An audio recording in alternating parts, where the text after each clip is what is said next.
그런 차원에서 코로나도 이거 아주 지극히 개인적인 의견입니다만 중국의 코로나 문제는 쉽게 잡히지는 않을 것 같습니다. 제가 볼 때. 국가적인 그 방향성 때문에. 왜 그러냐면 일단 조금 지저분한 것 같고요. 일단 환경 자체가 모래바람 먼지가 많은 나라고. 좀 불리한 위치에 있죠. 그리고 청결의식이 조금 떨어지는 것 같아요. 그러니까 그분들이 뭐 질라짓다 이런 차원이 아니라 문화 자체가 지금 조금 청결하지 않고 그런 것들 때문에 코로나가 쉽게 잡힐 것 같지 않고 아까 사회자님께 말씀해 주셨는데 통계를 일단 믿을 수가 없어요. 중국은. 뭐 유튜브 같은 저도 유튜브에 봤습니다만 검증 안 된 자료니까 지금 감염자 수만 뭐 3억인가 4억 추산된다는 유튜브도 있더라고요. 그건 누가 알겠습니까? 그렇죠. 근데 지금 백지수표 때문에 그러니까 중국 공산당이 뜨아한 거예요. 아까 제가 드리다 말씀인데 천안문 사태 때 이걸 딱 겪고 공산당이 제일 무서워하는 거는요. 민중이 공산당 필요 없어 물러가 이걸 제일 무서워합니다. 그래서 만든 게 일자리 주고 먹여 살려주려고 만든 게 국가 경제 성장률을 인위적으로 끌어높인 게 2000년 초반에 개혁을 세웠던 서해 대개발 국적 사업이라고 그래서 서부에 그 황무지 사막 지역을 도시화로 만들겠다는 게 서해 대개발이었고 최근의 부작용이다. 그 밑에 사진에 지금 유령 도시가 막 팽배해 있다는 거지 않습니까? 부동산 시장이 이제 죽어가면서 이런 게 다 이제 긍정적 영향을 미쳤다가 부정적 영향을 미쳤다가 이게 반복하는 건데 중국이 딱 지금 그런 상황이죠.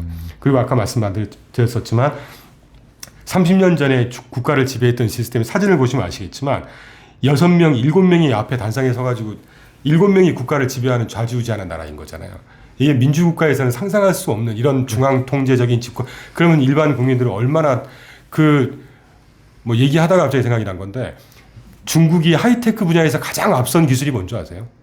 글쎄요, 어떤 걸까요? 그 사람 통제하는 기술? CCTV? 네, CCTV. 네네, 저 그 얘기 본 것 같아요. 그게 가장 앞서 있습니다. 네, 누가 어디에 어떤 표정 짓는 것까지 다 본다 그러더라고요. 근데 민주국가에서는요, 상상을 할 수가 없어요. 그렇겠죠. 개인정보 때문에 전화번호 하나 아는 것도 힘듭니다. 네네. 중국은 특이하게 중앙 통제를 하면서 이게 이제 인권이라는 게 아주 희미한 거죠. 와, 상상 초월하게 그 발달했더라고요. CCTV 산업이. 근데 그게 부럽냐? 저는 안 부러워. 내가 자유롭게 살 거냐? 내가 통제당하면서 살 거냐? 사람이라는 건 기본적으로 자유를 갈망할 수밖에 없거든요. 그러니까 경제 이런 걸 떠나서 중국이라는 나라의 사회구조가 공산당이 지배하는 사회구조는 굉장히 왜곡돼 있고 이러기 때문에 경제학까지 갈 것도 없을 것 같아요. 조금 과장 섞어서 말씀드리면. 일단 그렇고 그러다 보니까 이제 이런 사회적인 어떤 왜곡 현상 또 어떤 그 사회적인 불안 요소 또 코로나 수치 우리가 확인할 수 없는 거 뭐 이런 것들 때문에 경제 그렇다고 중국 경제가 뭐 망하거나 그러진 않을 거예요. 왜냐하면 아까 일단 그 바이두라든가 알리바바 같은 회사는 글로벌 시장에서 석권을 해서 1등이 된 게 아니고요. 사용자 수가 자기 나라만 해도 일단 1등 먹습니다. 인차이나만 해도 그렇죠. 그러니까 내수 소비가 그만큼 잠재력이 크다는 거거든요. 그러니까 경제 자체가 아무리 패권 전쟁을 해도 망하거나 그러진 않을 거예요. 근데 이제 조금 중간 건너뛰어서 말씀드리면 중국에 투자할 타이밍은 오긴 올 것 같아요. 저는 결국 미중 패권의 경쟁은 미국 승리로 돌아갈 거라고 보고 있거든요. 그래야 되고요. 중국의 이런 중앙 통제적이고 공산당적인 이런 시스템이 다른 나라에 전파된다고 생각해 보십시오. 저는 그거는 싫습니다, 개인적으로. 네. 그래서 미국이 이긴다고 볼 때 그러면 중국은 언제 투자해야 될 거냐?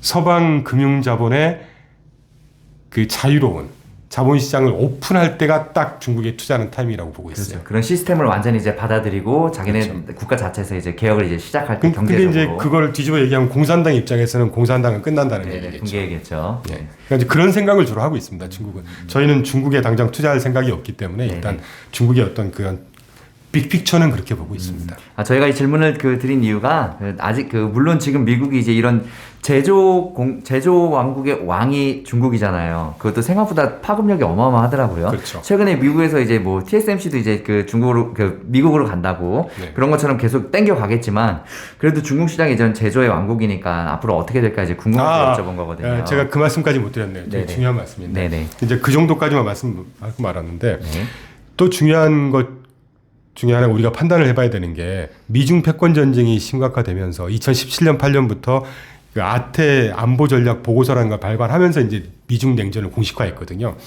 그리고 지난 8월 9일 날 8월 16일 날 칩스 액트 반도체 지원 법안하고 인플레이션 감축 법안이라는 걸 미국에서 이제 이제 이펙티브하게 네. 이제 시작을 했죠.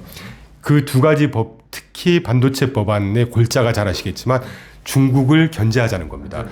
그냥 견제하는 게 아니고요. 사실 지금의 상황은 지금 이런 기계도 마찬가지고 모든 자동차도 마찬가지고요. 반도체 없으면 사용할 수가 없습니다. 하다못해 핸드폰도 다 반도체고요. 근데 안보 기술에 필요한 하이테크 반도체, 그게 되게 중요한 하여튼 그 반도체를 중국에 절대 제공하지도 마.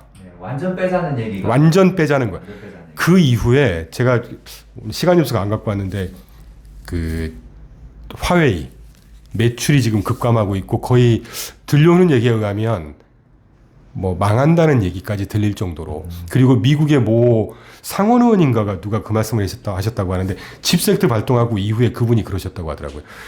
이 법이 제대로 발동을 하기 시작하면 효과를 중국은 아마 석기 시대로 돌아가야 될 거다라는 얘기를 하셨다고요. 와, 되게 세게 얘기했네요. 그러니까 그거와 지금 그 제가 자료는 안 갖고 왔습니다만 오커스나 5I라든가 뭐 여러 경제 안보 동맹을 중국 하나 가운데 놓고 경제 안보 군사 동맹, 금융 동맹, 경제 동맹을 지금 굉장히 옥죄는 상황이에요. 네, 완전히 거의 고립시키는 수준으로 지금 되게 서방에서 이렇게 밀어붙이고 있더라고요. 지금 하고 있습니다. 지금 이미 진행 중이에요. 네, 그런 것 같더라고요. 그런 거를 중국이 버틸 수 있을까? 저는 그렇게 생각하지는 않습니다. 중국이 아무리 인구가 많다고 하더라도 중국이 이제까지 경제 고성장을 구가했던 거는 2001년도에 아까 말씀드렸지만 미국이 WTO로 구소련 또는 일본을 대항마로 일본이나 소련의 구소련, 러시아의 대항마로 만들기 위해서 중국을 자유시장 경제로 진입을 시키면서 고성장을 구가시킨 거거든요. 네. 그걸 다시 이제 빼려고 하고 있어요. 그렇죠. 그러면 영향은 적잖이 많을 거고 물론 이 과정이 단순 몇 년에 끝나지는 않을 거예요. 그렇겠죠. 그러니까 우리나라 같은 경제 구조에서는 아주 힘들다고 보고 있죠.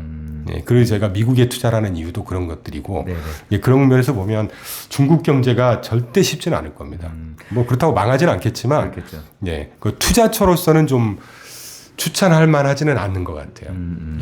저희 또 그 예상하는 게 지금 중요한 얘기 해주셨는데 그 중국 같은 경우는 이제 당연히 인구가 일단 많고 그 국가에서도 이게 한번 정책 밀어주면 쭉 쫙쫙 잘 몰아주는데 중요한 거 우리가 이런 그 자유경제 체제를 완전히 받아들여야만 더 발전할 수 있다는 말씀이시죠? 그렇지 않겠습니까? 당연하죠. 네, 기본적인 네. 이야기입니다. 근데 저희가 봤을 때도 쉽지는 않을 것 같아요. 중국이라는 나라 자체가 워낙 옥죄 있고 그렇죠. 뭐랄까 되게 좀 구시대적인 그 마인드로 되게 정치나 이런 게 돼 있더라고요. 근데 반면에 너무 웃긴 게 그 말 끝나서 죄송합니다. 네네네. 그 CCTV 같은 경우는 세계에서 최고로 발달돼 있다고 하더라고요. 그 서방 개인을 파는 우리나라 거. 같은 것도 그건 이해할 수가 없는 거거든요. 그러니까요. 개인의 자유를 다 침해하는 거고 초상권을 기본적으로 다 침해해버리는 건데 그 기술이 아무리 앞서 있으면 뭐 하겠어요. 그래서 그런 예. 오케이, 알겠습니다.